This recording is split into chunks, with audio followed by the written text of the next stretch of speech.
సర్వాధికారియు నిరంతర స్తోత్రార్హుడు యేసుక్రీస్తు ప్రభువారి ప్రశస్త నామములో ఉదయకాలపు వర్తమానాల కొరకు ఎదురు చూస్తున్న మీ అందరికీ మా శుభాభివందనాలు తెలియచేస్తున్నాను.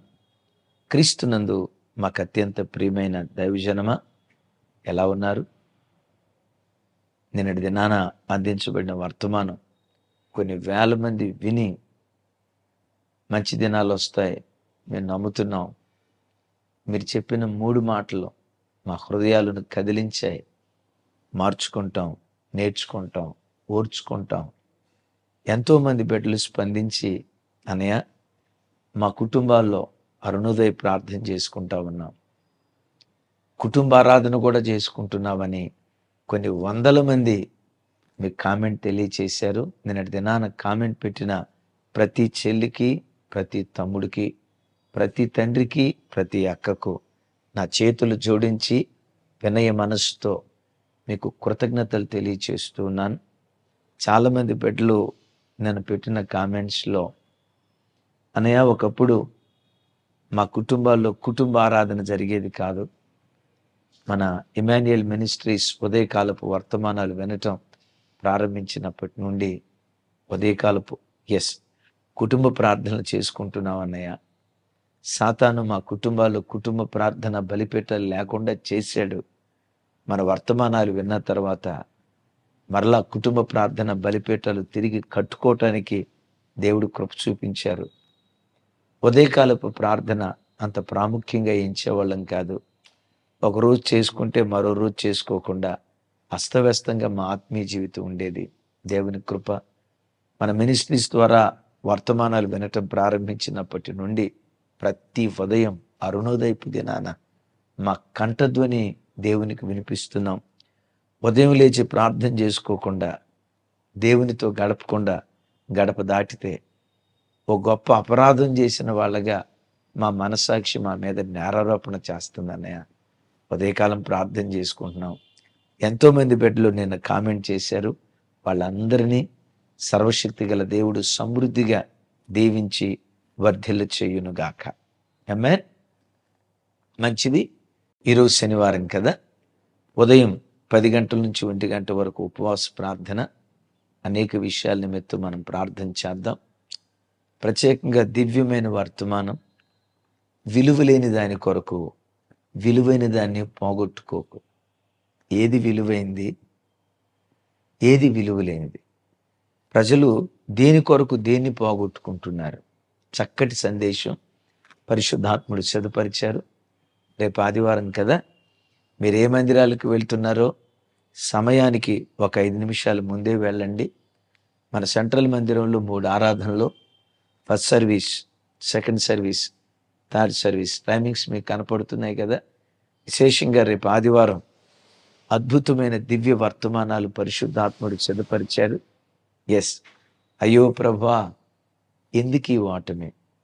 అయ్యో ప్రభా, ఎందుకు ఈ అపజయం? దివ్యమైన వర్తమానం. ఆ కొంచెమే నీ కొంప ముంచుతుంది, జాగ్రత్త. విన్నారా? ఆ కొంచెమే నీ కొంప ముంచుతుంది, జాగ్రత్త. మన కొంప ముంచే ఆ కొంచెం ఏంటి? 3 సెషన్స్లో దివ్యమైన 3 వర్తమానాలు సిద్ధపరిచారు. వినండి, ఆశీర్వదించబడండి. Thank you. మంచిది. ఈ దినం పరిశుద్ధాత్ముడు ప్రత్యేకంగా మనందరి కొరకు సిద్ధపరిచిన ఓ దివ్యమైన వర్తమానం. చాలా సందర్భాల్లో కొంతమంది వ్యక్తులను గూర్చి మనం మాట్లాడుకునేటప్పుడు, వినేటప్పుడు తరచుగా ఈ మాట వింటాం. అయ్యో, ఆయన చాలా మంచోడండి, ఆయన అలా చేసిండుడండి, అబ్బే ఆయన అలాంటివాడు కాదండి, ఆ అమ్మాయ చాలా నమ్రత కలిగిందండి, ఆ అమ్మాయి అలా చేసిందా, లేదే మేము నమ్మలేకపోతున్నామండి, వాళ్ళ ఫ్యామిలీ చాలా మంచి ఫ్యామిలీ అండి, అలా ప్రవర్తించే వాళ్ళు కాదండి, వాళ్ళు అలా చేశారా? మేము వింటుంది నిజమేనా? మా కళ్ళు చూస్తుంది నిజమేనా అని ఆశ్చర్యచకితులం అవుతాం చాలా సందర్భాల్లో. నిజమే దైవజనమా, వాళ్ళు మాత్రమే కాదు. నేనంట, ఆకాశం క్రింద భూమికి పైన బ్రతుకుతున్న సమస్త మనుషుల్లో చెడ్డవాడు ఎవ్వడూ లేడు. ఏమన్నాను చెప్పండి? చెడ్డవాడు చెడ్డది అనేవాళ్ళు ఎవ్వరూ లేరు. ప్రతి వాళ్ళు మంచివాళ్ళే. ఎందుకో చెప్పమంటారా? ఈ మనిషిని సృష్టించిన దేవుడు మంచివాడు గనక. ఏ కులస్థుడైనా, ఏ మతస్థుడైనా, ఏ సంఘస్థుడైనా, ఏ జాతికి చెందినవాడైనా ప్రతి మనిషి దేవుని చేతి పని కాదా? చెప్పండి, కాదా? బైబిల్ ఏమని రాసింది? దేవుని చేతి పని కాదా? అవును. ఆ మంచి దేవుడు తన చేతులతో తయారు చేసిన మనిషిని చెడ్డవాడిగా దేవుడు సృష్టిస్తాడా? No, never. ప్రతి మనిషి మంచోడే. ఇప్పుడు కార్లు తయారు చేసే ఫ్యాక్టరీ ఉందండి. ఆ కార్లు తయారు చేసే యజమాని పనిచేయని కారు, నాణ్యత లేని కారు, మధ్యలో రిపేర్ వచ్చే కారు, వ్యర్థమైన కారును ఏ ఓనర్ అయినా తయారు చేస్తాడా? ఆ బ్రాండ్ నేమ్ ఎంత దెబ్బతింటుంది కదా. ఇప్పుడు ఒక పెన్నులు తయారు చేసే ఫ్యాక్టరీ ఉంది, కంపెనీ ఉంది. రాసే పెన్నును తయారు చేస్తాడా, రాయని పెన్నును తయారు చేస్తాడా చెప్పండి? తన మేధస్సంతా ఉపయోగించి చక్కగా రాసే పెన్నును తయారు చేస్తాడు. కళ్ళజోడు ఉంది. ఏ కళ్ళజోడు తయారు చేస్తాడు? కళ్ళకు పెట్టుకుంటే చూపంతా పోయే కళ్ళజోడు చూపంతా పోయే కళ్ళజోడు తయారు చేస్తాడా? చూపును మెరుగుపరిచే కళ్ళజోడును తయారు చేస్తాడా? కదా. మెరుగుపరిచే నాణ్యమైన వాటినే తయారు చేస్తాడు. నేనంట మనిషే నాణ్యమైన వాటిని తయారు చేసేటప్పుడు మనిషికి ఆ జ్ఞానం ఇచ్చిన దేవుడు మనిషిని తయారు చేసేటప్పుడు ఎంత మంచివారిగానో మనిషిని పుట్టించి ఉంటాడు కదా. ఎస్, అందుకనే ప్రసంగి గ్రంథంలో రాసింది, దేవుడు ప్రతి వారిని యథార్థవంతులుగానే సృజించను కానీ వారు తంత్రాలు కల్పించుకున్నారు అంటాడు. ప్రతి మనిషిని యథార్థవంతులుగానే దేవుడు సృష్టించాడు. అక్కడ దాకెందుకండి? చిన్న పిల్లల్ని మనం ఏమంటాం? వీళ్ళు దేవుడితో సమానం అండి అనమా? చెప్పండి. కళ్ళ కపటం లేనోళ్ళండి, వీళ్ళకి ఏ చెడు తెలియదండి అని అనమా? మనం అన్నామా లేదా? నిజమే. అలాంటి కల్లా కపటం లేని నిష్కలంకమైన పిల్లల్ని దేవుడు పుట్టించాడు. మరి రాను రాను మనిషి ఎందుకు చెడిపోయాడు? మనిషి ఎందుకు పాడైపోతున్నాడు? దైవజనమ, గుండెలను పిండే వేదనాభరితమైన సంగతి చూడండి. ఎఫెసీయులకు రాసిన పత్రిక 4వ అధ్యాయం 22వ వచనం నుంచి 24వ వచనం వరకు నేను అవసరమైన మాటలు చదువుతాను. కావున మునుపటి ప్రవర్తన విషయమైతే మోసకరమైన దురాశల వలన చెడిపోవు మీ ప్రాచీన స్వభావమును వదులుకొని, చివరి మాట, దేవుని పోలికగా సృజించబడిన నవీన స్వభావమును ధరించుకొనవలెను. ఏమన్నాడు? మోసకరమైన దురాశల వలన చెడిపోవు మీ ప్రాచీన స్వభావం. దైవజనమ, ఒక వ్యక్తి లోపట మోసకరమైన దురాశ బయలుదేరితే ఆ వ్యక్తి తన స్వభావాన్ని కోల్పోతాడు. ఒక వ్యక్తి లోపట పాపం ప్రవేశిస్తే ఆ పాపం ఆ వ్యక్తి ఒరిజినల్ క్యారెక్టర్ని పాడు చేసి ఆ వ్యక్తిలో నుండి ఒక వికృతమైన స్వభావం అతనిలో నుంచి బయలుదేరేటట్లుగా చేసేది ఏదో తెలుసా? అతనిలో బయలుదేరిన మోసకరమైన దురాశ. ఎలాగో చెప్పమంటారా? స్క్రీన్ మీద 2 ఫోటోలు చూస్తూ ఉన్నారు.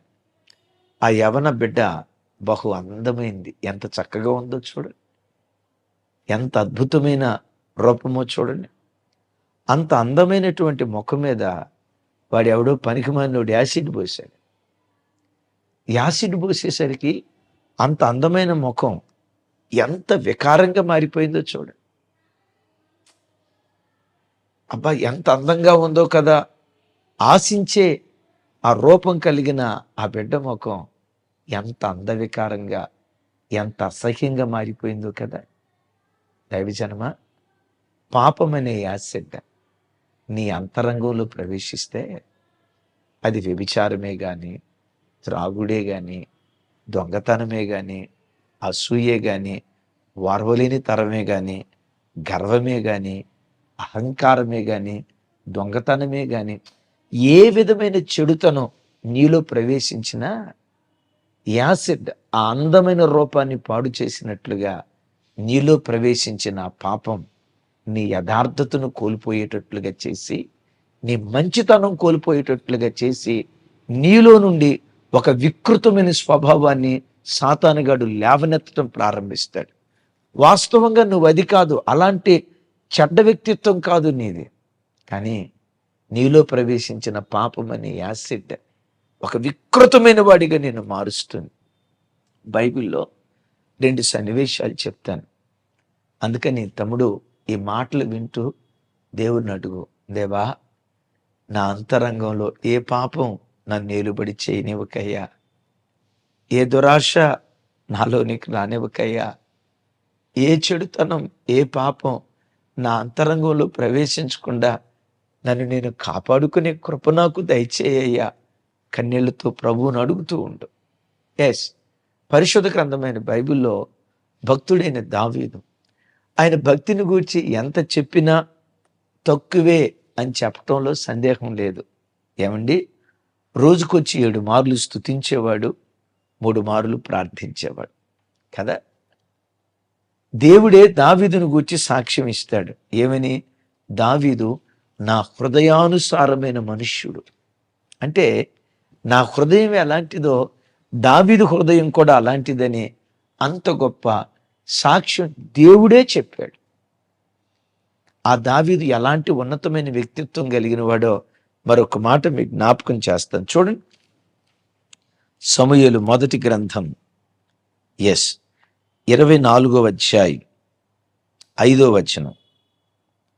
సౌలు పై వస్త్రమును తాను కోసినని దావీదు మనస్సును నొచ్చి, ఇతడు యెహోవా చేత అభిషేకించబడిన వాడు గనుక యెహోవా చేత అభిషక్తుడైన నా ప్రభువునకు నేను ఈ కార్యము చేయను, యెహోవాను బట్టి నేను అతన్ని చంపను అని. రైట్, మీరు ఎరుగుదురు కదా.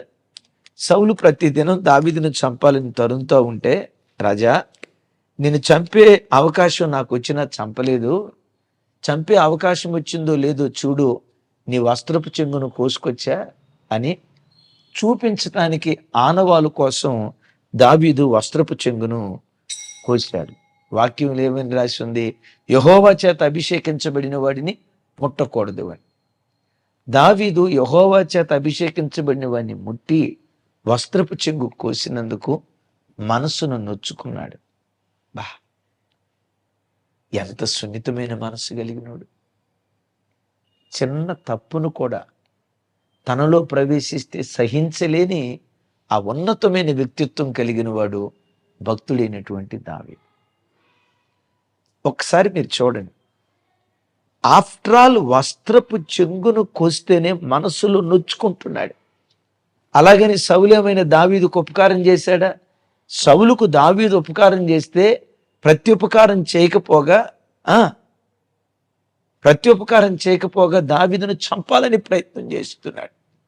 అలాంటి వ్యక్తిని మనం అంటాం, చంపినా పాపం లేదండి అంటాం. చంపినా పాపం లేదని నీవంటావేమో. దావీదు వస్త్రపు చెంగును కోసినందుకే మనస్సును నొచ్చుకున్నాడు. ఎంత మెత్తటి మనసు కలిగినోడు, ఎంత మెత్తటి మనసు కలిగిన దావీదు ఊరియాను చంపించాడు అంటే నమ్మగలమా? చెప్పండి. నరహత్యకు పాల్పడతాడు దావీదు అంటే నమ్మగలమా? నమ్మకమైన ఊరియాకి ఎంత నమ్మక ద్రోహం చేస్తాడు అని నమ్మగలమా? దావీదులో ఎంత వికృతమైన స్వభావం, ఇది కుతంత్రంతో, కుట్రతో ఊరియాను చంపించిన నరహంతకుడుగా దావీదు మారిపోవటానికి కారణం ఏంటో తెలుసా? ముఖం మీద యాసిడ్ పడితే ఆ అందమైన రూపం ఎలా కోల్పోతామో దావీదులోకి వ్యభిచారపు ఆత్మ ప్రవేశించింది, మోసకరమైన దురాశ ప్రవేశించింది. ఎప్పుడైతే ఆ దురాశ ప్రవేశించిందో హృదయానుసారుడైన దావీదు అసహ్యమైన కార్యాలు చేసే పరిస్థితికి దిగజారాడు. అరే, వస్త్రపు చెంగు కోస్తేనే వెలవెలలాడిపోయేటువంటి దావీదు ఊరియాను చంపించేశాడు. తమ్ముడు, చెల్లి, విన్నావా?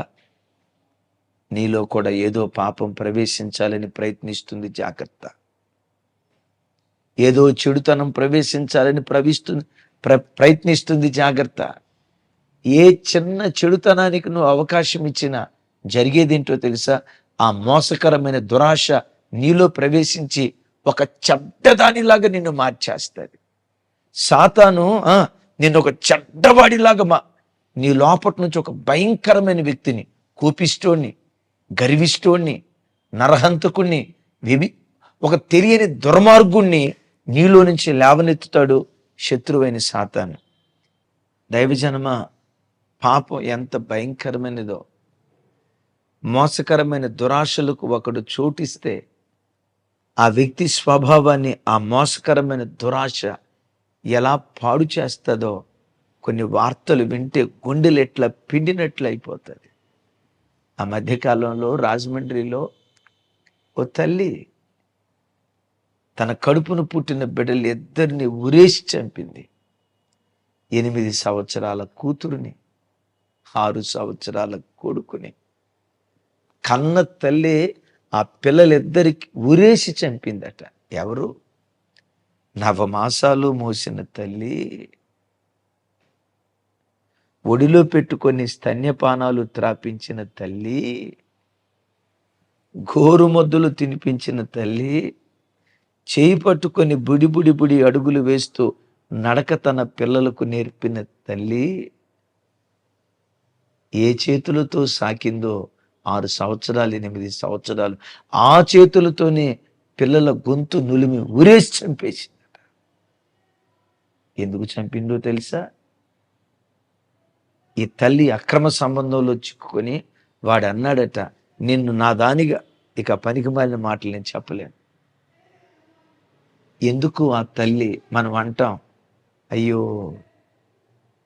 అంత ఘోరానికి ఎట్లా దిగజారిందండి. ఎందుకు దిగజారిందో తెలుసా? పాపంలో ఉన్న భయంకరత్వం అది. నేను ఈ మాట అంటున్నందుకు మీరు నన్ను వేరే రకంగా అర్థం చేసుకోవద్దు. ఆవిడ కూడా చెడ్డదేం కాదు, మంచిదే. మీరు అనొచ్చు, మంచిదైతే మరి అట్లాంటి కార్యం ఎందుకు చేసింది? దురాశకు చోటిస్తే, ఇందాక చెప్పే కదా, ముఖం మీద యాసిడ్ పోస్తే అందమైన ముఖాలు కూడా కురూపి ముఖాలుగా మారిపోతాయని చెప్పే కదా. అందమైన రూపాలు కూడా వికారమైన రూపాలుగా మారిపోతాయని చెప్పే కదా. తమ్ముడు, చెల్లి, ఏ పాపానికి నువ్వు చోటిచ్చినా అది నీ స్వభావాన్ని పాడు చేసి ఒక వికృతమైన వ్యక్తిని నీలో నుంచి సాతాను పుట్టిస్తాడు. జాగ్రత్త. ఓ మాట, సాతాను సాతాను సాతాను సాతాను అంటాం కదా. అసలు సైతానుగాడు కూడా ఎట్లున్నాడు తెలుసా మీకు? వాడు సైతానుగాడు ఎలా అయ్యాడో తెలుసా? వాడు మొదటి నుంచి సైతాను కాదు. బైబిల్లో రాయబడిన మాట, వాడు దేవదూత, లూసిఫర్, వెలుగుతో నిండుకున్న దేవదూత. వాడు ఆ వెలుగుతో నిండుకున్న దేవదూత మొదట్లో ఎలా ఉండేవాడో యెహెజ్కేలు గ్రంథంలో రాసుంటే చూడండి. యెహెజ్కేలు గ్రంథం 28వ అధ్యాయం 15వ వచనం. నీవు నియమింపబడిన దినము మొదలుకొని పాపము నీ యందు కనబడు వరకు ప్రవర్తన విషయములో నువ్వు యథార్థవంతుడివిగా ఉంటివి. విన్నారా? సైతానుగాడు అంటున్నాం కదా. వాడు మొదటి నుంచి సైతానుగాడేం కాదు, యథార్థవంతుడట. ఎందులో? ప్రవర్తనలో యథార్థవంతుడు. కొంతమంది మాటలు ఉంటాయి, మాటల్లో యథార్థత ఉంటుంది, మాటల్లో యథార్థత ఉంటుంది. కానీ సైతానుగాడిగా పిలువబడుతున్న లూసిఫర్ ఉన్నాడే, వాడు ప్రవర్తనలో మొదట్లో యథార్థవంతుడట. దైవజనమా, అంత యథార్థవంతుడు దయ్యంగా ఎలా మారిపోయాడు? విచిత్రం అనిపించట్లేదా? ప్రవర్తనలో యథార్థత కలిగిన వాడు, తేజో నక్షత్రంగా ఉన్నవాడు, ప్రకాశమానమైన వెలుగుతో ఉన్న ఈ లూసిఫర్ ఎలా దయ్యంగా మారిపోయాడు? ఇందాక చెప్పే కదా, పాపం ఒక వ్యక్తిలో ప్రవేశిస్తే ముఖం మీద యాసిడ్ పడితే రూపం అంతా వికారంగా మారిపోయినట్లుగా ఏ చిన్న పాపానికి చోటిచ్చిన తమ్ముడా, నువ్వు చాలా మంచోడివి. ఆ కోపం కాదా నీ ఇంటిని నాశనం చేస్తుంది? తమ్ముడా, నువ్వు చాలా మంచి వ్యక్తిత్వం కలిగిన వాడివి. ఆ త్రాగుడు కాదా కుటుంబాన్ని విచ్ఛిన్నం చేస్తుంది? ప్రియ తల్లి, నువ్వు చాలా మంచిదానివి. నీలో ఉన్న మొండితనం కాదా నా పంతమే నెగ్గాలి, నేను అన్నాదే జరగాలి, నా మాటే నెగ్గాలి, ఆ మొండితనం కాదా నీ ఇంటిని సమాధానం లేకుండా చేస్తుంది? నీ లోపటి నుంచి ఒక రాక్షస వ్యక్తిత్వాన్ని లేవనెత్తుతుంది. ఏదో తెలుసా? ఆ బలహీనతలే అన్న సంగతి గ్రహించు. ఓ మాట చెప్పి నేను ముగిస్తాను. మరి ఈ స్వభావం, మన స్వభావం పాడైపోయింది కదా. పాడైపోయిన ఈ స్వభావాన్ని, ఈ ప్రాచీన స్వభావాన్ని వదులుకొని నవీన స్వభావాన్ని ధరించుకోవాలి. ఒకటి వదులుకోవాలి, మరొకటి చెప్పాలి ధరించాలి. ఏది వదులుకోవాలి? ప్రాచీన స్వభావాన్ని. ప్రాచీన స్వభావాన్ని వదులుకోవాలంటే దైవజనమ, పాపంతో పోరాడే విషయంలో రక్తము కారునంతగా మనం పోరాడేటువంటి వారిగా ఉండాలి. దైవజనమ, ఈ సృష్టిలో ఉన్న రెండు జీవరాశుల సంగతి చెప్తాను. మన ప్రాచీన స్వభావాన్ని కోల్పోవాలంటే పాపంతో పోరాడే విషయంలో రక్తము కారునంతగా మనం పోరాడే వారిగా ఉండాలి. పాము మీరు ఎరుగుదురు కదా, అది సంవత్సరానికి వచ్చే 4 సార్లు కుబుసం విడుస్తుంది. ఎందుకో తెలుసా? పాము శరీరం యొక్క పై భాగం అది పొలుసులతో కనపడుతుంది కదా, దానికి ఎలాస్టిసిటీ ఉండదు, అంటే పెరిగే గుణం ఉండదు, స్టిఫ్గా ఉంటుంది. లోపల చర్మం ఉంది చూసారా, అది పెరిగే గుణం, వయసుతో పాటు పెరుగుతుంది. శరీరం పెరిగే కొద్దీ ఈ పై భాగం పెరగకపోతే అది అట్లా నొక్కేసినప్పుడు ఎదుగుదలకు ఆటంకం. రెండోది, ఆ ఎదుగుదల లేక ఊపిరాడక అది చచ్చిపోతుంది. అందుకని పాము ఏం చేస్తుందో తెలుసా? ఆ చర్మం యొక్క పై భాగం కుబుసాన్ని తన శరీరంలో నుంచి వదిలించుకోవటానికి ఓ బండరాయికేసి, ఒక చెట్టు గరుకైన చెట్టుకేసి తన శరీరాన్ని రుద్దుకొని కుబుసాన్ని విడుస్తుంది. అట్లా అలా విడవటాన్ని బట్టే ఆ సర్పం దాని శరీరాన్ని పరిమాణాన్ని పెంచుకుంటూ ఉంటుంది. యేసయ్య పాము వలె వివేకంగా ఉండండి అని ఎందుకన్నారో తెలుసా? నీ ప్రాచీన స్వభావాన్ని తొలగించుకోవటమే వివేకం. అయితే ప్రాచీన స్వభావం అది తొలగాలంటే బండకేసి రుద్దినట్లుగా క్రీస్తు అనే బండకు, క్రీస్తు అనే బండతో కలిసి పాపముతో పోరాడే విషయంలో నువ్వు రక్తం కారునంతగా నువ్వు పోరాడాలి. పక్షిరాజు ఉంది కదా, ఆ పాత ఏకలు, పాత ముక్కు, పాత గోరు దానిలో నుంచి రాలిపోవటానికి చూడండి, ముక్కును బండకేసి కొడుతుంది, ఆ గోల్డ్తో లాగుతుంది, రక్తం అట్లా చిమ్మి వస్తుంది.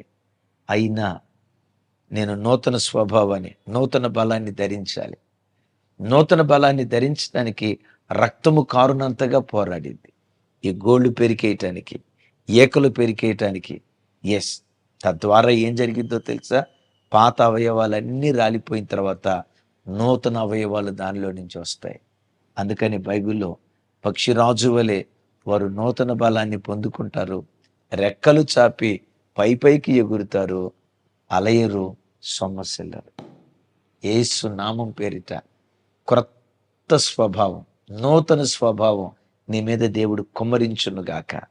రేపు మందిరాలకు వెళ్తారు కదా, దేవుని సన్నిధిలో వాక్యం విన్నప్పుడు బండరాయికేసి పాము, పక్షిరాజు తన శరీరాన్ని రుద్దుకున్నట్లుగా క్రీస్తు అనే బండకేసి నీ ప్రాచీన స్వభావాలు రుద్దుకొని పాపంతో పోరాడే విషయంలో రక్తము కారునంతగా పోరాడు. నవీన స్వభావాన్ని నువ్వు ధరించుకుంటావు. ఏంటో తెలుసా? క్రీస్తు పరిశుద్ధత, క్రీస్తు ప్రేమ, క్రీస్తు ఓర్పు, క్రీస్తు సాత్వికం. ఒక్క మాటలో చెప్పాలంటే క్రీస్తు ఎట్టివాడో భూమి మీద నువ్వు వట్టివాడిగా మారునట్లుగా దేవుడు కృప చూపించును గాక. నేను ఎప్పుడు ఒక మాట చెప్తా కదా, ప్రతి దినం యేసయ్యని అడగాలి, దేవా ఈ దినమంతా నిన్ను పోలి నేను బ్రతకాలయ్యా. నా నడక, నా పడక, నా చూపు, నా మాట తీరు నిన్ను పోలినట్లు ఉండాలయ్యా. ఒక మాట చెప్పమంటారా? ఆయన పోలిన జీవితం ఒక్కరోజు మనం జీవించి ఆ తర్వాత చనిపోయినా మన బ్రతుకు ధన్యమే. అలాంటి కృప దేవుడు మనందరికీ దయచేయును గాక. ప్రార్థన చేస్తాను. తండ్రి, మీకు స్తోత్రాలు. మా ప్రాచీన స్వభావాన్ని వదులుకొని నవీన స్వభావాన్ని ధరించినట్లుగా ఈ వాక్యం విన్న ప్రతి బిడ్డ జీవితంలో అద్భుత కార్యం చేయుదురుగాక. మీరు చేసినందుకు స్తోత్రాలు, మీరు జరిగించినందుకు స్తోత్రాలు. పాప పురుషుణ్ణి మాలో నుంచి వదులుకొని మిమ్మును మేము ధరించుకొని నిన్ను పోలి భూమి మీద బ్రతకాలయ్యా. మా నడక, పడక, మాట తీరు ప్రతిదీ మిమ్మును పోలిందై ఉండాలి. సమస్త ఘనతలు మీకే ఆరోపిస్తూ చేతులెత్తి నీ ప్రజలను దీవిస్తూ యేసు నామం పేరిట ప్రార్థించి పొంది ఉన్నాను తండ్రి. తండ్రి అయిన దేవుని ప్రేమ, కుమారుడైన యేసు క్రీస్తు వారి దివ్య కృప, పరిశుద్ధాత్మ దేవుని సహవాసం మనకు సకల పరిశుద్ధులకు సదా తోడయుండి నడిపించునుగాక. ఆమేన్. Thank you. ఈరోజు ఉదయం 10 గంటలకు ఉపవాస ప్రార్థన. అందరం ప్రార్థనలో కలుసుకుందాం. చక్కటి వర్తమానం, కృపా సమాధానాలు మనందరికీ తోడయుండునుగాక. Thank you.